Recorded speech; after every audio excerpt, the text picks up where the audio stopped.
أشهد أن لا إله إلا الله وحده لا شريك له وأشهد أن محمدا عبده ورسوله أما بعد فأعوذ بالله من الشيطان الرجيم بسم الله الرحمن الرحيم الحمد لله رب العالمين الرحمن الرحيم مالك يوم الدين إياك نعبد وإياك نستعين اهدنا الصراط المستقيم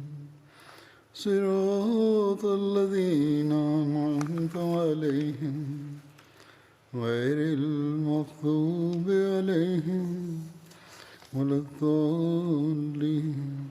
Vergangenen Freitagsansprache habe ich über den Märtyrertod von Hazrat Umar radiallahu anhu und auch über Streit zwischen Hazrat Ubaidullah bin Umar und Hazrat Usman radiallahu anhu berichtet.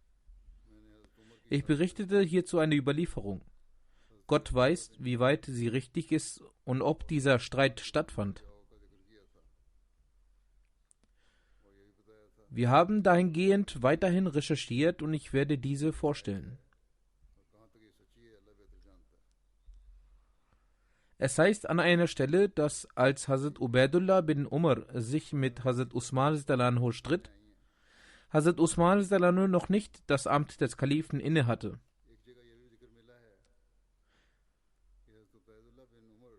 Es wurde bereits gesagt, dass Ubaidullah keinen Gefangenen in Medina am Leben lassen wollte.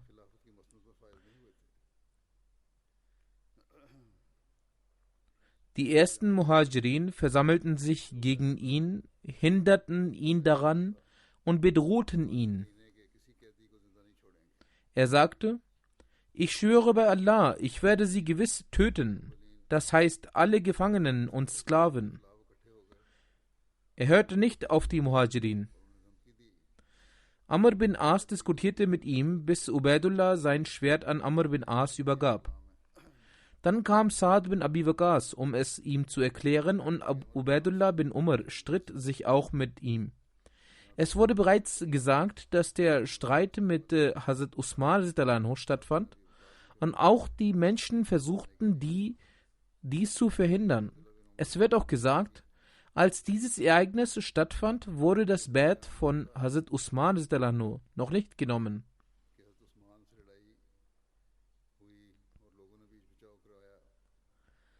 Das heißt, Hazrat Usman radiallahu anhu hatte zu jener Zeit noch nicht das Amt des Kalifen inne, wie ich bereits gesagt habe.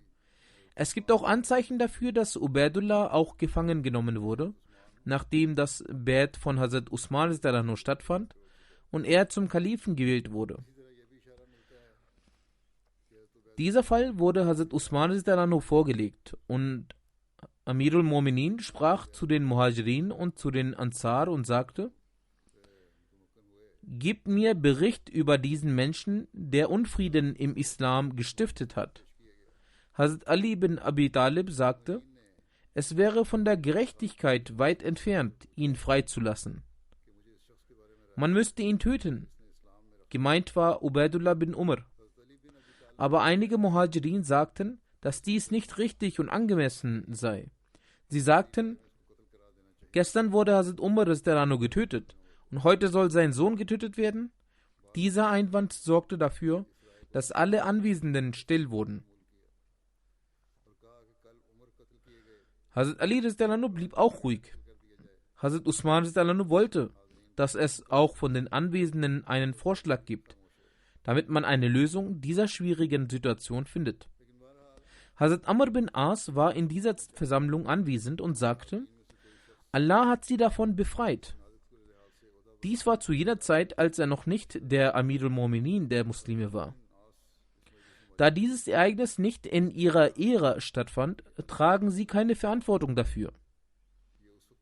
Aber Hazrat Usman radhiyallahu war nicht einverstanden damit und empfand es als richtig, dass Entschädigung ausgeübt werden sollte. Und er sagte: Ich bin der Wali der Getöteten und ich werde sie entschädigen durch mein Geld. Das ist ein Vorschlag überdies.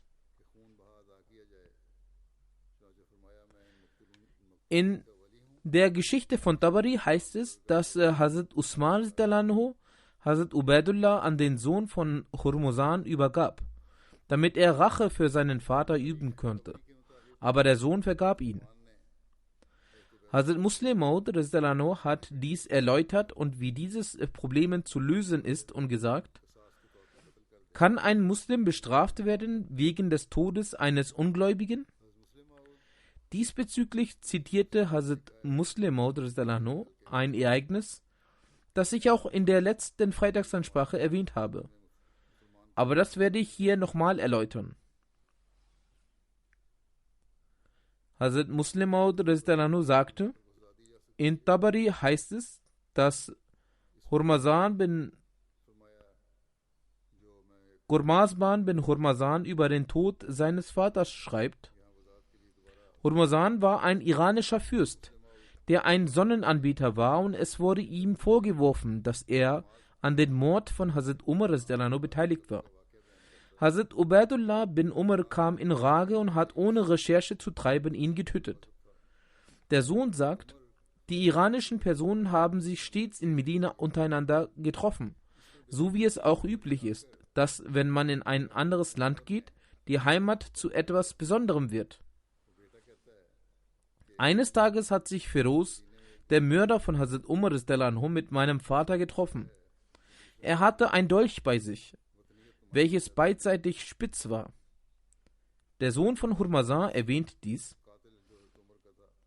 Mein Vater hat diesen Dolch in die Hand genommen und fragte ihn, was er in diesem Land mit solch einem Dolch macht. Das heißt, in diesem Land herrscht Frieden. Welche Notwendigkeit haben dann Waffen? Er antwortete, dass er damit die Kamele vor sich hertreibt. Bei der Unterhaltung beider Personen hat sie jemand gesehen.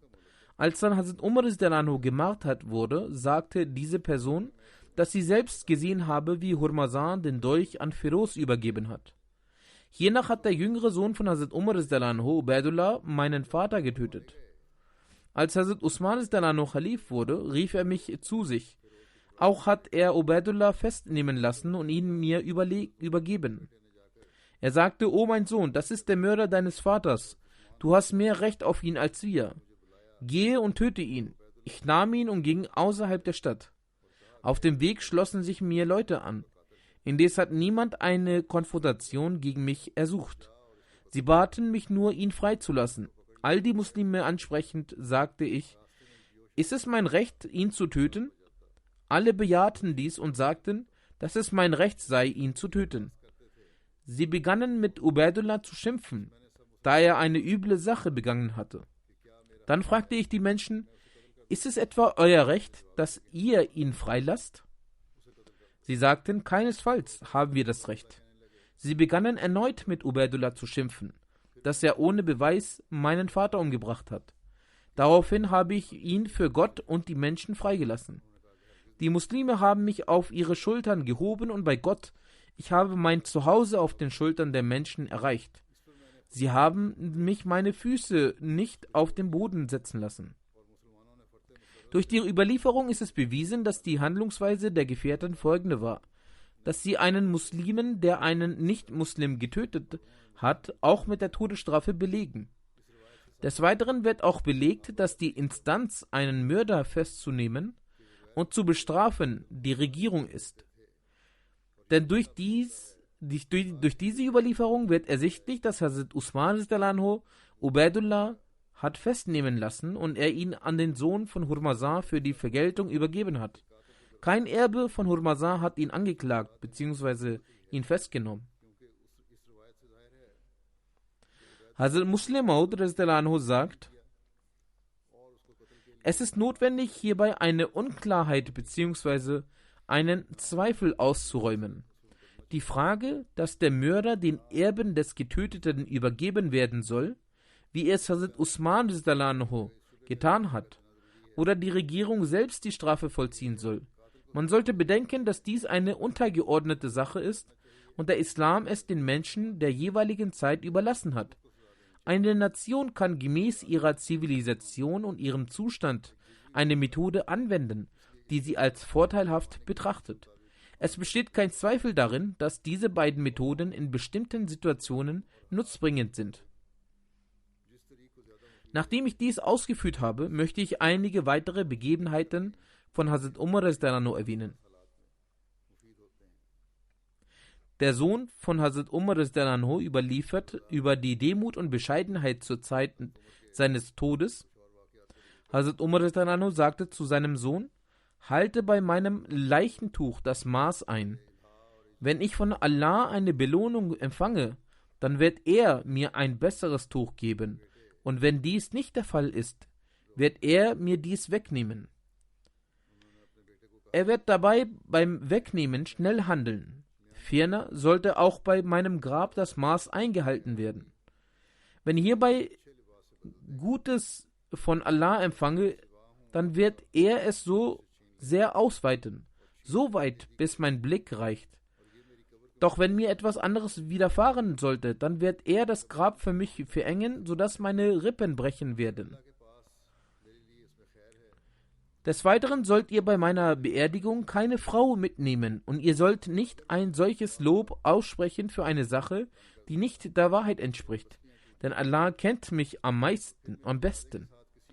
Und wenn ihr mich mitnehmt, dann sollt ihr zügig laufen. Wenn für mich bei Allah etwas Gutes ist, dann werdet ihr mich dorthin senden, wo es für mich besser ist. Und wenn es nicht der Fall ist, dann werdet ihr mit euren Nacken das Übel aufschieben, welches ihr tragt. Des Weiteren findet sich auch folgende Überlieferung, dass Hazrat Umar in seinem Testament festhielt, dass bei seiner Totenwaschung kein Moschus verwendet werden soll. Hazrat Usman bin Affan überliefert, dass er zu Hazrat Umar ging und sah, wie er seinen Kopf in den Schoß seines Sohnes Hazrat Abdullah bin Umar gelegt hatte.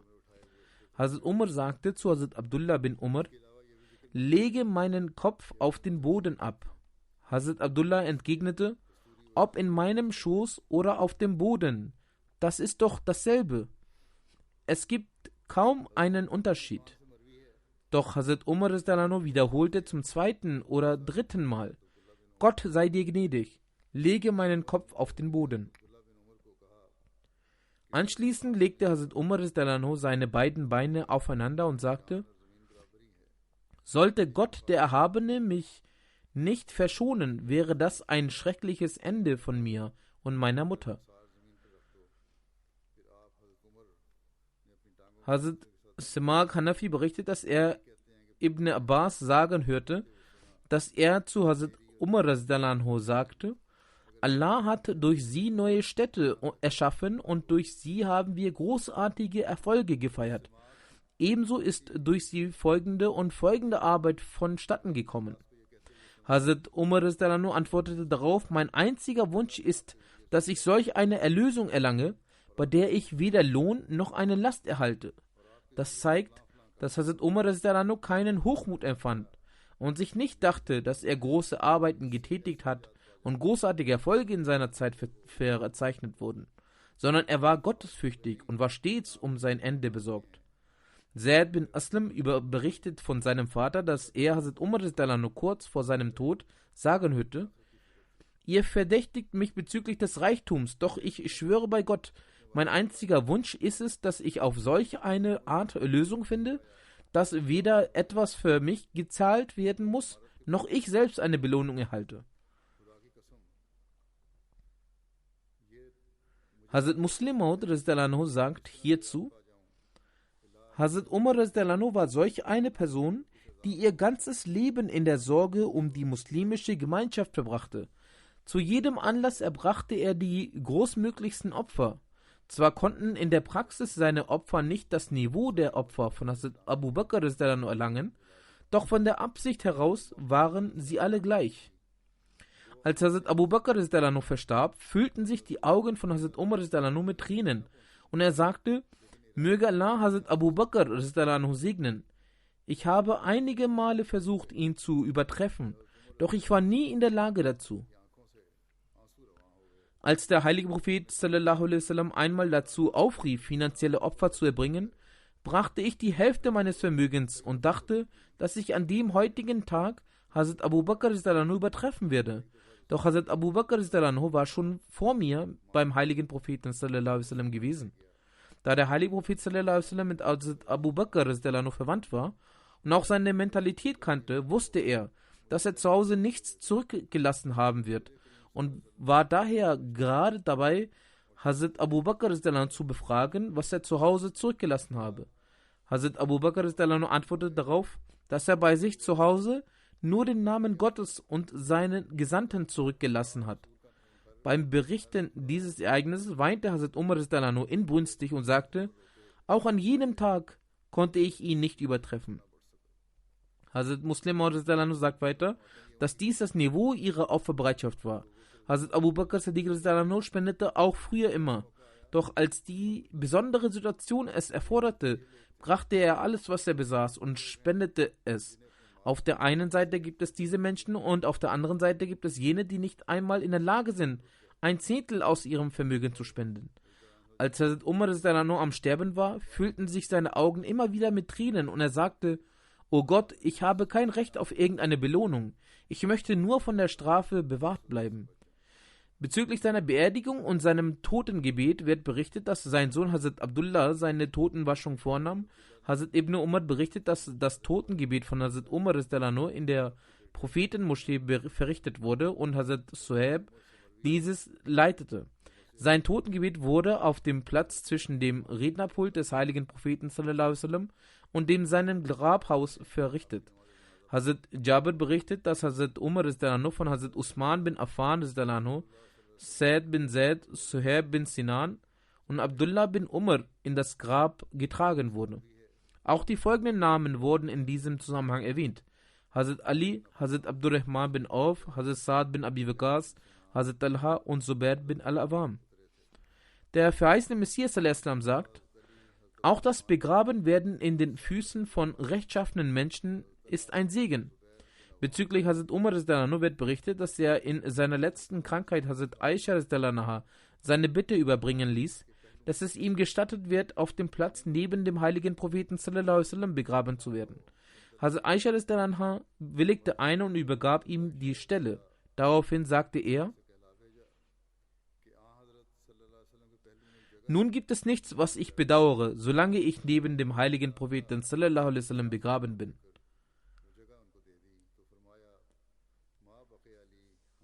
Der verheißene Messias erwähnt an einer anderen Stelle: Gott lässt einen Menschen auf keinen Fall verloren gehen, der sich voll und ganz Gott hingibt, selbst wenn sich die ganze Welt gegen ihn vereint. Der Suchende nach Gott wird niemals Schaden oder Armut ertragen müssen. Allah lässt die Wahrhaftigen keineswegs hilflos. Allah ist der Größte. Welch einen hohen Rang an Wahrhaftigkeit und Loyalität diese beiden doch erreicht haben. Gemeint sind Hazrat Abu Bakr und Hazrat Umar. Sie sind an einem dermaßen segensreichen Ort begraben worden, dass sich dies auch Moses und Jesus sehnsüchtig gewünscht hätten, wenn sie noch am Leben wären. Aber dieser Ort kann nicht nur durch einen Wunsch erreicht werden. Das ist eine immerwährende Segnung Gottes und diese Segnung erhalten nur diejenigen, die von Anfang an die Unterstützung Gottes genießen.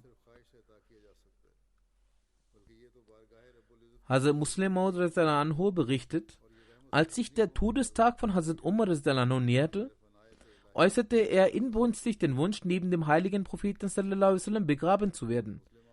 Er schickte eine Nachricht an Hazrat Aisha, ob sie es ihm gestatten würde, neben dem heiligen Propheten begraben zu werden. Selbst christliche Geschichtsgelehrte sind sich darüber einig, dass es auf der Welt keinen Herrscher wie Hazrat Umar gab.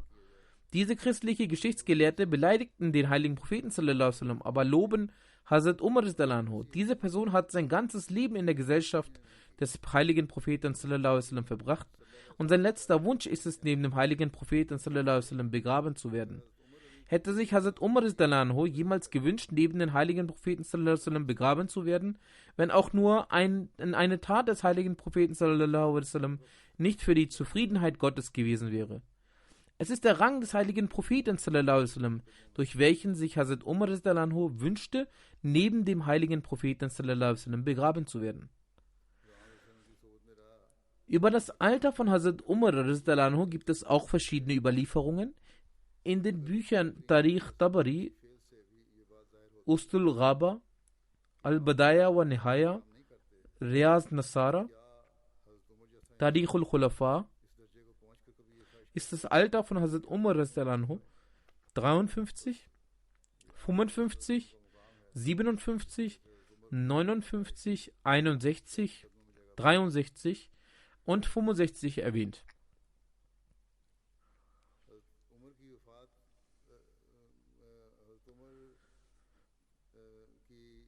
Laut Sahih Muslim und Tirmizi war Hazrat Umar radhiyallahu 63 Jahre alt. Hazrat Anas bin Malik radhiyallahu erwähnt, der heilige Prophet Muhammad sallallahu alaihi wasallam ist im Alter von 63 gestorben. So sind auch Hazrat Abu Bakr und Hazrat Umar im Alter von 63 Jahren gestorben. Es sind einige Eindrücke von den Gefährten des heiligen Propheten sallallahu alaihi wasallam überliefert. Hazrat Ibn Abbas radhiyallahu berichtet, der Leichnam von Hazrat Umar radhiyallahu wurde gebracht. Die Menschen versammelten sich um ihn. Sie beteten, bevor sie ihn anhoben. Dann verrichteten sie das Totengebet. Ich war auch unter ihnen, als mich jemand an der Schulter berührte und überraschte. Es war Ali bin Abu Talib radhiyallahu. Er betete für Hazrat Umar radhiyallahu und sagte, Hazrat Umar radhiyallahu hat keinen Menschen hinterlassen, dessen Handlungen Gott näher waren als die von Hazrat Umar radhiyallahu. Ich dachte, Gott würde Hazrat Umar radhiyallahu noch nicht sterben lassen.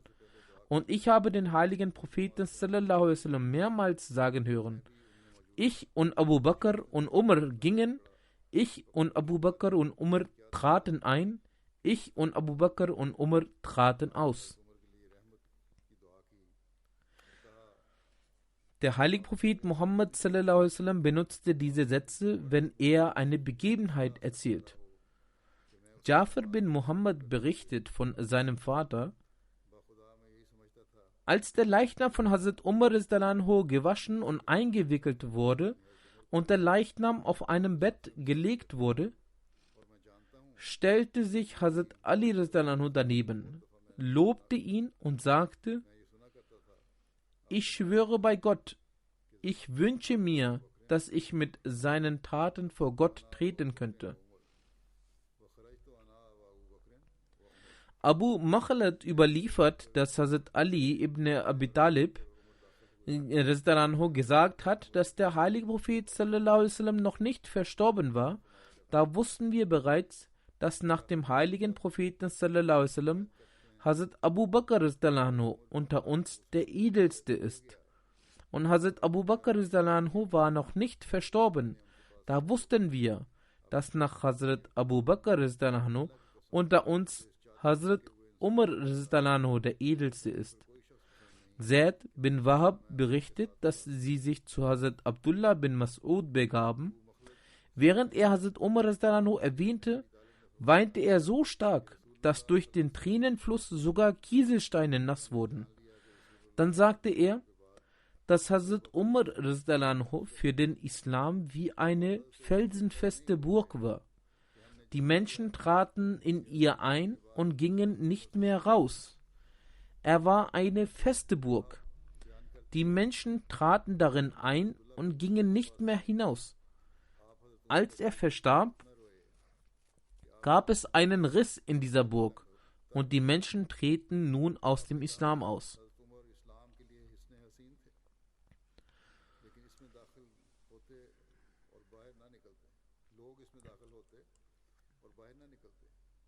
Abu Wail berichtet, dass Hazrat Abdullah bin Mas'ud gesagt hat, wenn man das Wissen von Hazrat Umar auf der einen Waagscheile einer Balkenwaage gelegt hätte und das Wissen aller Menschen in die zweite Waagschale, dann wird die Waagschale von Hazrat Umar schwerer sein. Abu Wail sagte, dass er davon Hazrat Ibrahim berichtet hat. Er sagte, bei Gott, genau so ist es. Abdullah bin Mas'ud ging noch einen Schritt weiter. Er fragte ihn, was hat er gesagt? Er sagte, als Hazrat Umar verstarb, gingen 9/10 vom Wissen verloren. Hazrat Anas sagte, als Hazrat Umar bin Khattab den Märtyrertod starb, sagte Hazrat Talha, in ganz Arabien gibt es kein Haus einer Stadt oder eines Dorfes, das durch das Martyrium von Hazrat Umar nicht einen Verlust ertragen musste. Das heißt, dass er auf jeden Fall half und sie sicherlich dadurch einen Verlust ertragen werden und es einen Einfluss auf die Menschen haben wird. Hazrat Abdullah bin Salam stand nach dem Totengebet von Hazrat Umar an seinem Totenbett und sagte, O Umar, was für ein hervorragender islamischer Bruder waren Sie. Sie waren für die Wahrheit sehr großzügig und für die Falschheit geizig. Er war stets bereit, sein Einverständnis zu äußern. Bei Situationen, in denen Strenge angemessen war, war er streng. Er hatte eine reine Sichtweise und edle Sitten. Er lobte nicht übermäßig, redete erst, wenn er darüber nachdachte. In einer Überlieferung heißt es, dass beim Tod von Hazrat Umar Hazrat Said bin Zaid weinte und ihn jemand fragte, O Abu Awal, wieso weinen Sie? Er antwortete, ich weine für den Islam. Durch den Tod von Hazrat Umar ist im Islam gewiss eine derartige Kluft entstanden, die bis zum Tage der Auferstehung nicht beseitigt werden kann. Hazrat Ibn Umar berichtet, dass sie zu Lebzeiten des heiligen Propheten zu sagen pflegten, dass nach dem heiligen Propheten Hazrat Abu Bakr der edelste ist, danach Hazrat Umar und danach Hazrat Usman. Hazrat Huzaifa sagte, dass das Beispiel des Islam in der Ära von Hazrat Umar mit jener Person zu vergleichen war, die stetig auf dem Weg des Fortschrittes voranschritt. Als er gemartert wurde, machte diese Ära eine Kehrtwende und läuft stetig rückwärts. Über die Frauen und Kinder von Hazrat Umar wird auch berichtet. Er hatte zu verschiedenen Zeiten insgesamt 10 Ehefrauen, von ihnen hatte er 9 Söhne und 4 Töchter. Darunter ist eine Tochter Hazrat Hafsa, die das Segen hatte, in den reinen Ehebund vom heiligen Propheten aufgenommen zu werden. Hazrat Zainab bin Mas'un war die erste Ehefrau. Sie war die Schwester von Hazrat Usman bin Mas'un. Mit ihr hatte er die gemeinsamen Kinder Hazrat Abdullah, Abdurrahman, Akbar und Hazrat Hafsa. Hazrat Kalsum bint Ali bin Abu Talib, mit ihr hatte er die Kinder Zaid, Akbar und Ruqayya. Mulaika bint Jarwal, sie wird auch Kalsum genannt, mit ihr hatte er die Kinder Zaid, Asghar und Ubaidullah.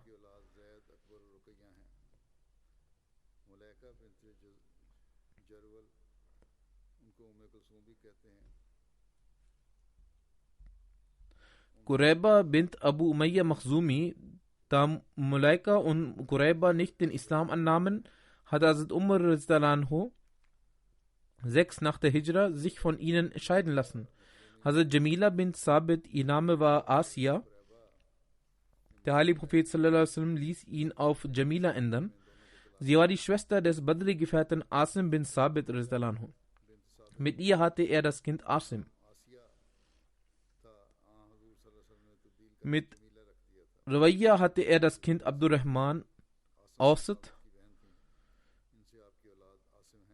Über den ersten wird gesagt, dass sie Walad ist, sprich eine Kriegsgefangene, die man heiratet und die durch das Gebären eines Kindes frei wird. So gab es noch eine Walad, welche Abdurrahman Asghar zur Welt brachte. Mit Hazrat Hakim bint Haris hatte er das Kind Fatma. Mit Fokia hatte er das Kind Zainab. Mit Hazrat Atika bint Zaid hatte er das Kind Ayaz. Der berühmte Orientalist Edward Gibbon beschreibt über die Geschichte von Hazrat Umar, dass seine Enthaltsamkeit sowie seine Demut nicht weniger als die Frömmigkeiten von Hazrat Abu Bakr waren. Zu seinem Essen gehörten nur Gerstenbrot und Datteln. Trinken tat er nur Wasser. Er verbreitete die Lehren des Islam in dem Zustand, dass sein Gewand an 12 Stellen gerissen war. Der iranische Gouverneur, der diesen Eroberer huldigte, sah ihn auf den Treppen der Prophetenmoschee mit Armen zusammenschlafen. Die Wirtschaft ist die Quelle freien Denkens und aufgrund der Kapitalerhöhung wurde Hazrat Umar dazu fähig, anhand der vergangenen und aktuellen Dienste der Treuen ein gerechtes und fortwährendes Gehaltssystem für sie zu etablieren. Sein eigenes Gehalt interessierte ihn nicht. Das erste und für die Notwendigkeiten genügende Gehalt bestimmte er für Hazrat Abbas, dem Onkel des heiligen Propheten sallallahu alaihi wasallam, in Höhe von 25.000 Dirham oder von Silberstücken. Für jeden einzelnen ehrwertigen Gefährten der Schlacht von Badr bestimmte er 5.000 Dirham. Die weiteren Gefährten des heiligen Propheten Muhammad sallallahu alaihi wasallam wurden mit einem jährlichen Entgelt von 3.000 Silberstücken belohnt. Michael H. Hart hat in seinem Buch The 100 die 100 einflussreichsten Personen der Menschheitsgeschichte erwähnt. Auf den ersten Platz hat er den heiligen Propheten Muhammad sallallahu alaihi wasallam gesetzt und in diesem Buch hat er auf dem 52. Platz Hazrat Umar erwähnt. Er schreibt: Umar bin al-Khattab war der zweite und wahrscheinlich der großartigste der muslimischen Kalifen. Er war ein jüngerer Zeitgenosse Muhammad sallallahu alaihi wasallam und wurde wie der Prophet in Mekka geboren. Das Jahr seiner Geburt ist nicht bekannt, aber vielleicht war es um 586. Umar war ursprünglich einer der erbittertsten Gegner Muhammad sallallahu alaihi wasallam und seiner neuen Religion, bekehrte sich jedoch ziemlich plötzlich zum Islam und war danach einer seiner stärksten Befürworter. Die Parallele zur Bekehrung des heiligen Paulus zum Christentum ist frappierend. Umar wurde ein Anhänger des Propheten Mohammed und blieb es auch während seines Lebens. Im Jahr 632 starb Mohammed, ohne einen Nachfolger bestimmt zu haben. Umar unterstützte umgehend die Kandidatur von Abu Bakr, einem engen Gefährten und Schwiegervater des Propheten, wodurch ein Machtkampf vermieden wurde. Er schreibt dies auf seiner Weise, nicht bereit zu akzeptieren, wie die Muslime einheitlich den Kalifen bestimmt. Nichtsdestotrotz, er schreibt aus einer weltlichen Perspektive.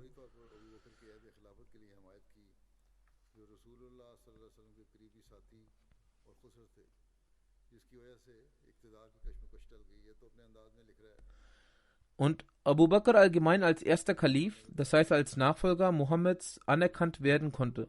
Abu Bakr war ein erfolgreicher Führer, aber er starb, nachdem er nur 2 Jahre lang als Kalif gedient hatte.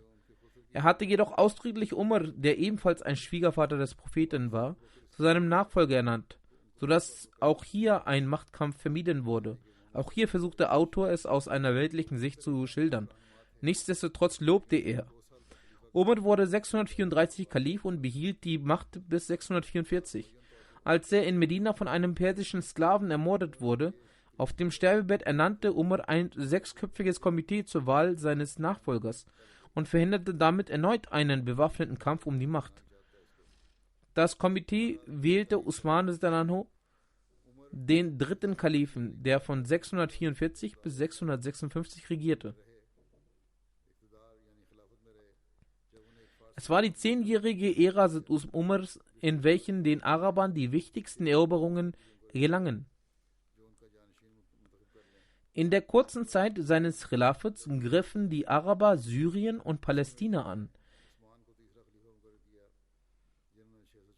welche zur damaligen Zeit zum Byzantinischen Reich gehörten. Bei der Schlacht von Jarmuk im Jahre 636 errungen die Araber einen Sieg gegen die byzantinischen Truppen, der schlussendlich dafür sorgte, dass sie eine endgültige Niederlage erleiden.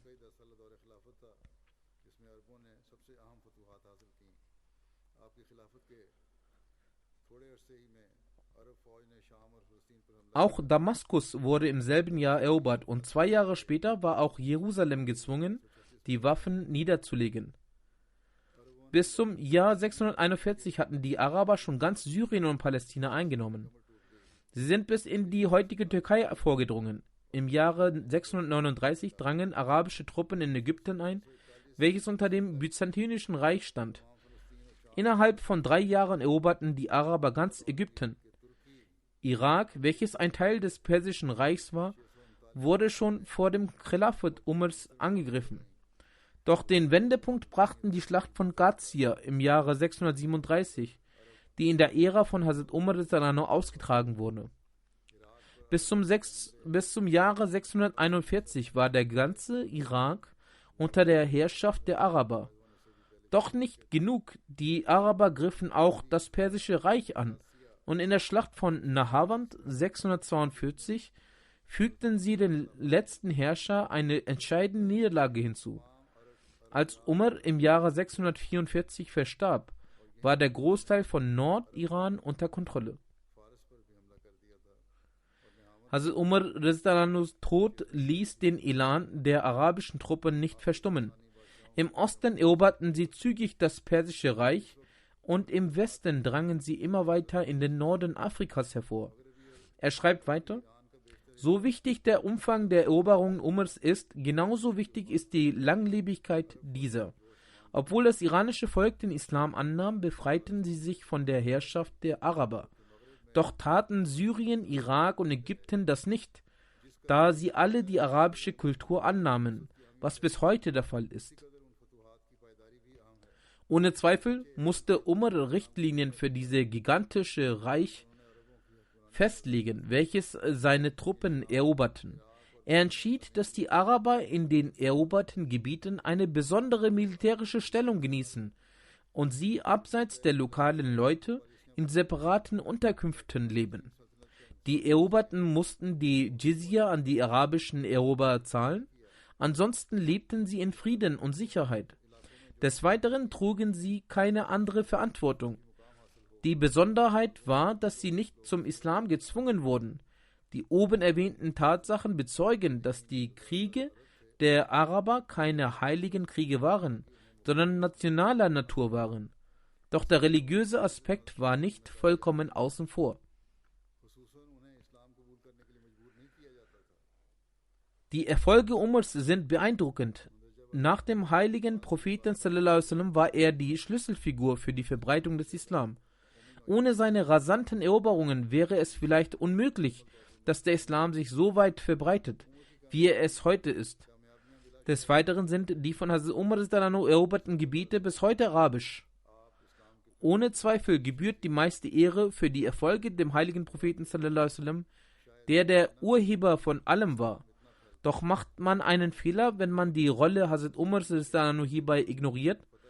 Seine Eroberungen waren nicht die automatische Folge dafür, dass er durch den heiligen Propheten sallallahu alaihi wasallam beeinflusst wurde. Es gab zwar grundlegenden Einfluss, doch nicht solchen wie unter der hervorragenden Leitung Umars. Er schreibt weiter, dass es vielleicht verwunderlich ist, dass Umar, der im Westen eine unbekannte Person ist, einen höheren Rang als die berühmten Charlemagne und Julius Caesar genießt. Doch sind die Eroberungen der Araber unter Umar im Vergleich zu Charlemagne und Caesar in Bezug auf Umstände und Zeit viel wichtiger. Dann gab es einen Professor Philipp, der in seinem Werk History of the Arabs schreibt, dass der einfache und talentierte und fähige Nachfolger Mohammeds sallallahu alaihi wasallam, Umar, einen großen und stabilen Körper und wenige Haare hatte. Nach der Wahl zum Kalifen unternahm er Reisen. Er lebte sein Leben einfach wie ein Beduine.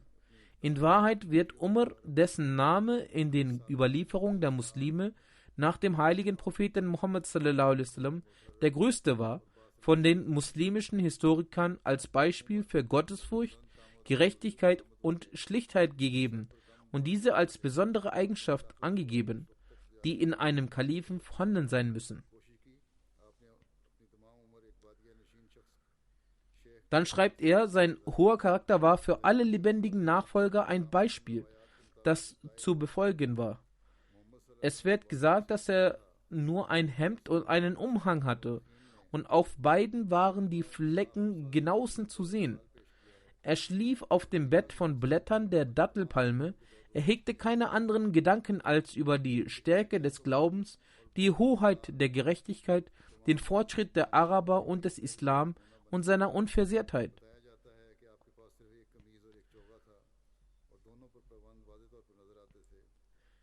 Diese Erwähnung wird noch inshallah bald fortgeführt. Nun werde ich einige Verstorbene erwähnen.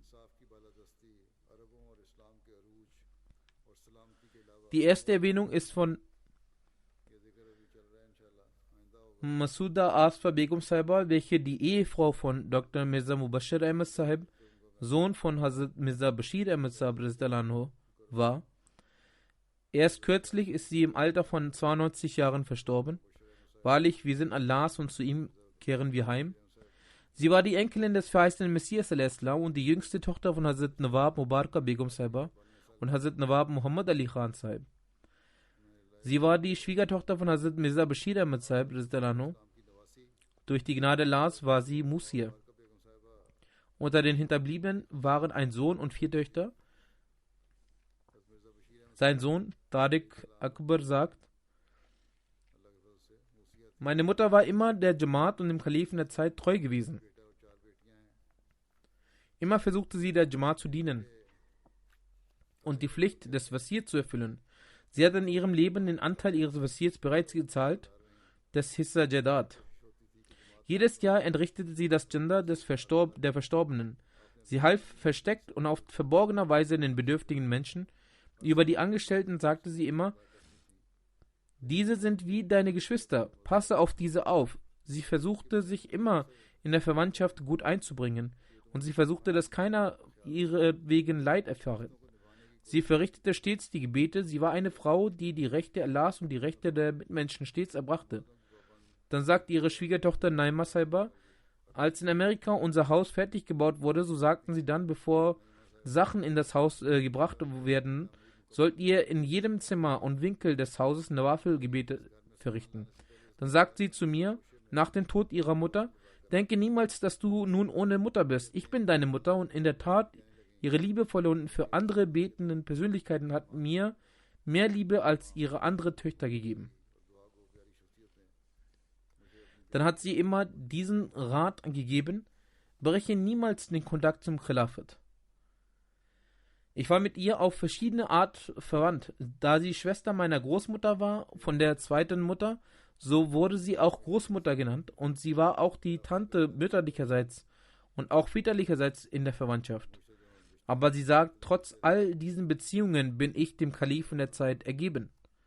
Und das sind nicht nur bloße Worte, sondern in der Tat hat sie den Bund mit dem Khilafat in Treue verbracht. Sie spendete sehr viel. Das Janda von Tehrik-e-Jadid hat sie im Namen der älteren Lehren und auch von den Angestellten Guardians entrichtet. Die Arbeiter, wenn sie die Stelle verlassen wollte, ließ sie nur zögernd weg und sagte sogar zu ihnen: Wenn ich einen Fehler begangen habe, dann verzeiht mir. Eine Tochter von ihr, Shaida, sagt, als wir klein waren, hatte schon unsere Mutter uns mit Allah vertraut gemacht und das so, dass sie sagte, wenn ihr auch einen Schnürsenkel braucht, so erbittet diese von Gott und legt Kraft in die Gebete. Und sie wies ein besonders an, das Khilafat zu respektieren. Und als die Zeit für die Wahl zum Kalifen kam, so sagte sie: Wer auch immer zum Kalifen ernannt wird, so folgt ihm mit vollster Hingabe. So sagte sie auch: Betet, dass ihr zu dem grünen Zweig des verheißenen Messias werdet und nicht zu einem trockenen Zweig und werdet nicht zu einem Stolperstein für andere.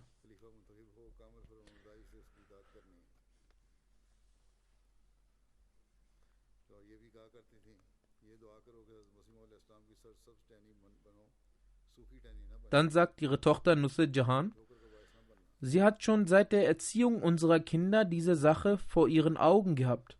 Wenn sie den heiligen Koran gelesen hat und an einer Stelle stehen blieb, so erklärte sie die Bedeutung davon, oder sie gab einen anderen Rat. So erwähnten sie die Verstorbenen immer in guten Worten. Sie kannte viele unvergessliche und weise Geschichten, welche sie immer erzählte und erwähnte.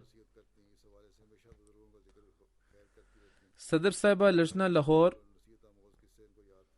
Baldia Shamim Sahiba, welche die Tochter von Nawab Amatul Hafiz Begum Sahiba ist, sagt, sie war eine besondere Frau.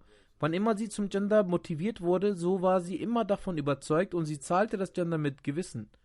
Manchmal sagte sie es und manchmal schrieb sie es auf einem Zettel und gab ein Versprechen.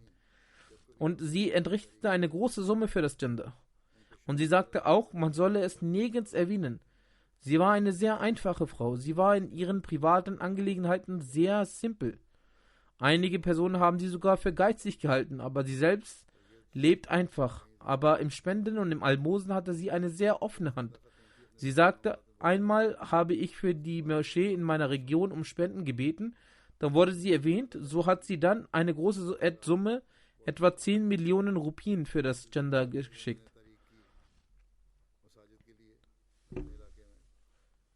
Dann sagt ihre Enkelin Razia, viele fromme Erzählungen und Anweisungen hat sie uns seit der Kindheit mitgegeben. Bereits im jungen Alter wies sie uns an, für das gute Schicksal zu beten. Um einen frommen Ehepartner zu erlangen, wies sie uns an, dafür zu beten. Und sie sagte immer, also wenn wir uns im jungen Alter schämten, sagte sie, vor Allah sollte es keine Scham geben. Er fleht offen vor ihm. Religiöse Bücher las sie regelmäßig. Und oft rezitierte sie im Auto während einer Reise Gebete und Gebete in Gedichtform. Möge Allah ihre Vergebung und Barmherzigkeit erweisen und möge er es in ihren Kindern und ihren Nachfahren ermöglichen, in ihre Fußstapfen zu treten.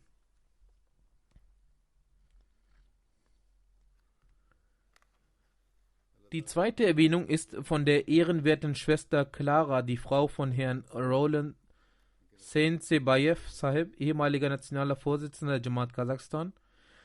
Sie ist im letzten Monat verstorben. Wahrlich Allah sind wir und zu ihm kehren wir heim. Herr Ataur Rab Jima Sahib, ein Theologe aus Kasachstan, schreibt, dass sie im Jahre 1994 bzw. 1995 die Möglichkeit hatte, das Treuegelübde abzulegen. Sie stammte aus einer sehr bekannten Familie aus Kasachstan. Ihr Ehemann, der ehrenwerte Herr Roland Sesenbayev, war in der Gemeinde Kasachstan der erste nationale Vorsitzende und der Ratgeber des Republikvorsitzes. Und er ist ein berühmter kasachischer und russischer Autor. Auch Frau Clara selbst war eine sehr gute Übersetzerin und Autorin. Die Entstehung der Gemeinde in Kasachstan ist Frau Clara und ihrem Ehemann, dem ehrenwerten Herr Roland, zu verdanken.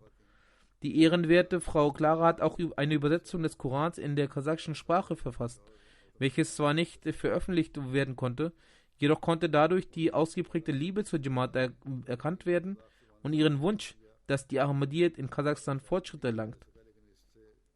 Und sie versuchte hierfür alles. Die lokalen Mullahs erwähnten selbst bei der Feindschaft bezüglich der Familie, dass das Ahmadis sind und dass sie die Ahmadiyyat nach Kasachstan gebracht haben.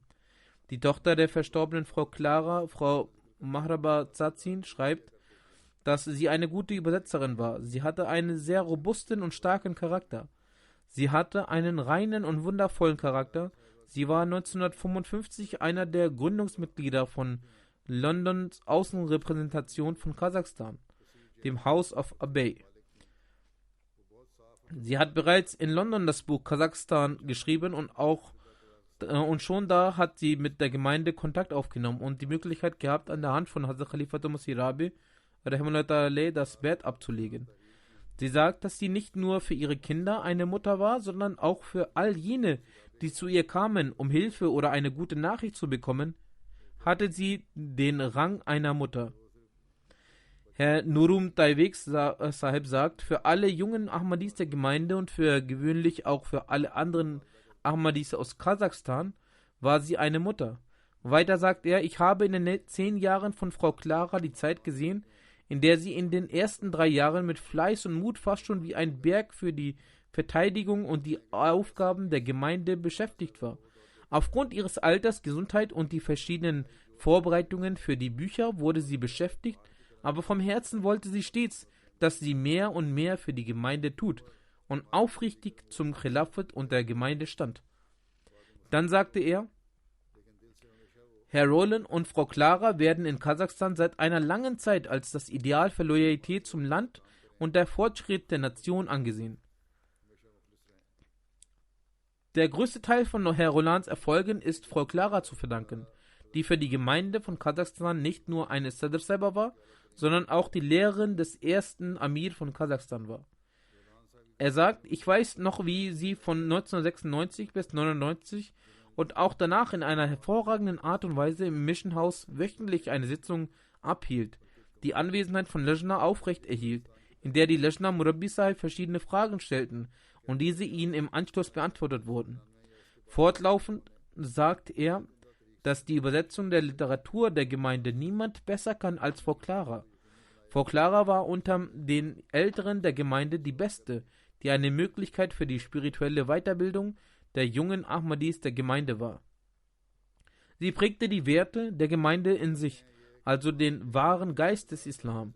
Selbst in schwierigen Zeiten verlor sie nicht den Mut, sondern zog sich und auch andere in Richtung des Sieges.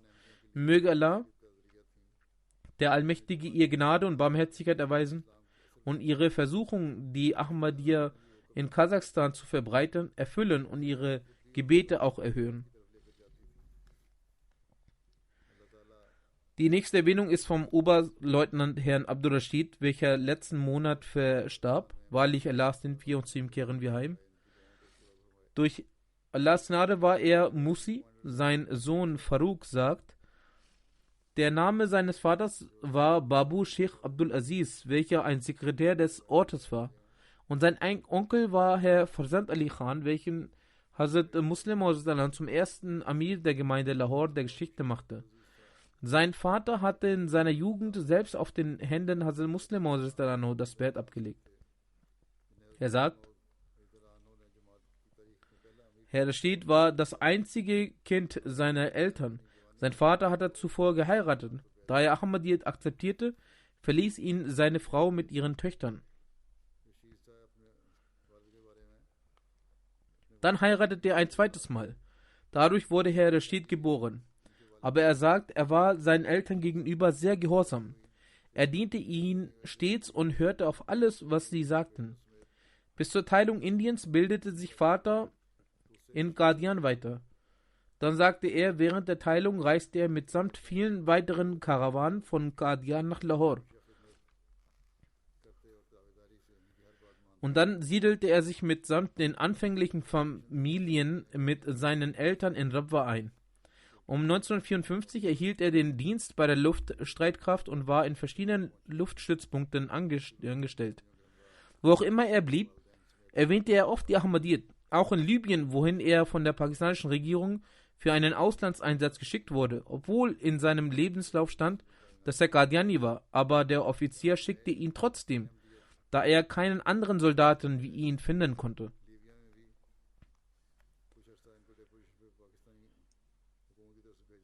Er sagt, Vater sagte, einmal hätte Pakistan in Libyen ein Meeting mit einem Botschafter gehabt. Als er das Büro des Botschafters betrat, lagen auf einer Seite arabische Bücher und Broschüren gegen Ahmadiyyat. Also fragte Herr Rashid den Botschafter mit großem Mut, was dies sei und warum es dort hingelegt worden sei. Er antwortete, es seien bloß Spielereien. Er solle sich nicht sorgen. Er sagte, sie seien durch die Regierung Ziaul Haq gedruckt und an sie geschickt worden, damit sie im Land verbreiten, und sie seien an alle arabischen Länder geschickt worden. Dann sagt er, laut seinem Bericht war Hazrat Khalifatul Masih Rabi 1982 nach Spanien gekommen und ernannte ihn dort Amir der Gemeinde Libyen. Er schrieb es selbst handschriftlich in diesen Brief. Er war der erste Amir der Gemeinde Libyen. Das 5-malige Gebet verrichtete er sowieso. Es ist die Pflicht eines Gläubigen. Er war sehr beständig in der Rezitation des Heiligen Koran sowie der Zahlung des Chanda.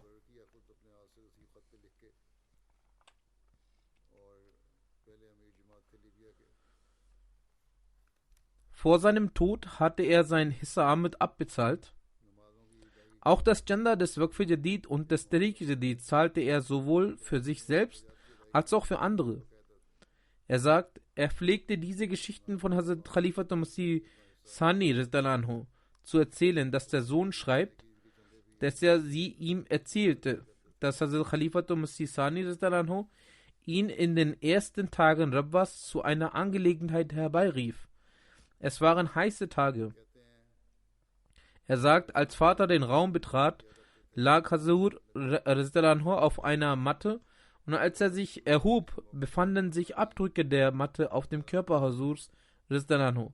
Durch solche Erzählungen, sagte er, entstand auch in den Herzen von uns Kindern eine Verbindung der Liebe und des Gehorsams zur Khilafat und sie hatten einen großen Einfluss. 1984 ging er von der Air Force im Rang des Squadron Leader, also des Staffelleiters, in den Ruhestand. Dann nahm er in Rabwa eine permanente Bleibe ein und arbeitete in den Büros der Sadr Amumi und Qaza für einige Zeit. Er war Helfer von Armen und achtete auf die Bedürfnisse aller. Und er sagte, dass er vor seinem Tod als letzten Willen sagte, sich um Arme zu kümmern. Möge Allah der Allmächtige ihm Gnade und Vergebung erweisen und auch die Kinder dazu befähigen, seine Wohltaten fortzuführen. Die nächste Erwähnung ist von der ehrenwerten Frau Zubaida Begum, Ehefrau von Herrn Karim Ahmed Naim aus Amerika. Sie verstarb ebenfalls im vergangenen Monat. Wahrlich, Allah sind wir und zu ihm kehren wir heim. Sie war die jüngste Schwiegertochter von Herrn Hazrat Ashmatullah Khan. Die Verstorbene war versunken in das Khilafat und war eine fromme und aufrichtige Frau. Durch die Gnade Allahs war sie Musia. Zu den Hinterbliebenen zählen 3 Söhne und 2 Töchter. Einer ihrer Söhne, Herr Munam Naim, ist Präsident von Humanity First USA. Und sie war die Schwiegermutter des Märtyrers Herrn Dr. Abdullah Manan Siddiqui Sahib. Ihre Tochter Amatul Shafi, Ehefrau von Herrn Dr. Manan Siddiqui Shahid, schreibt, dass es ihre Angewohnheit war, mit jedem einen liebevollen Umgang zu pflegen. Sie betete für andere, sie gab aufrichtige Ratschläge, sie half Armen, es war ihre besondere Eigenschaft, und weiteren Verwandten liebevoll umzugehen. Seit ihrer Jugend verrichtete sie das Tahajjud-Gebet auf Allah, dem Allmächtigen, vertrauend, verbrachte sie ihr Leben. An Freitagen haben wir sie seit unserer Kindheit immer in Gebeten gesehen. Sie war stets besorgt, ihre Jannat pünktlich zu zahlen. Möge Allah der Allmächtige ihr gnädig sein und vergeben. Möge auch die Kinder befähigen, fromme Handlung zu vollbringen. Die nächste Erwähnung ist von Herrn Hafiz Ahmed Gumman. Er ist in den vergangenen Tagen verstorben. Wahrlich, Allah sind wir und zu ihm kehren wir heim.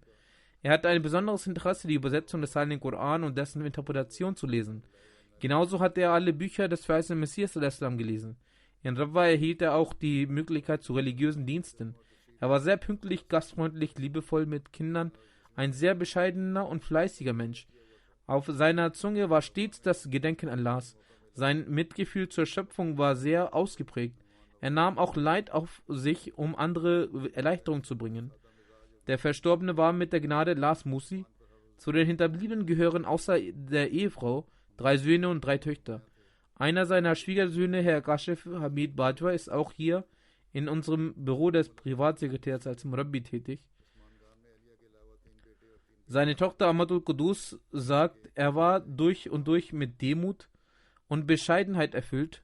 Seine Kleidung war schlicht, sein Heim war schlicht, seine Nahrung war schlicht. Er zeigte Abneigung gegen das Prahlen.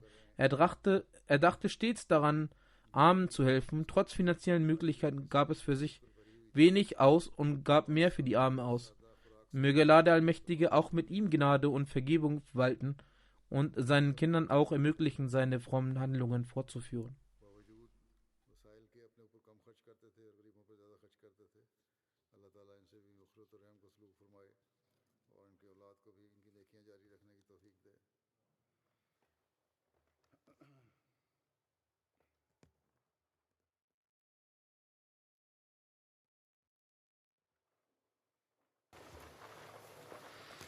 الحمد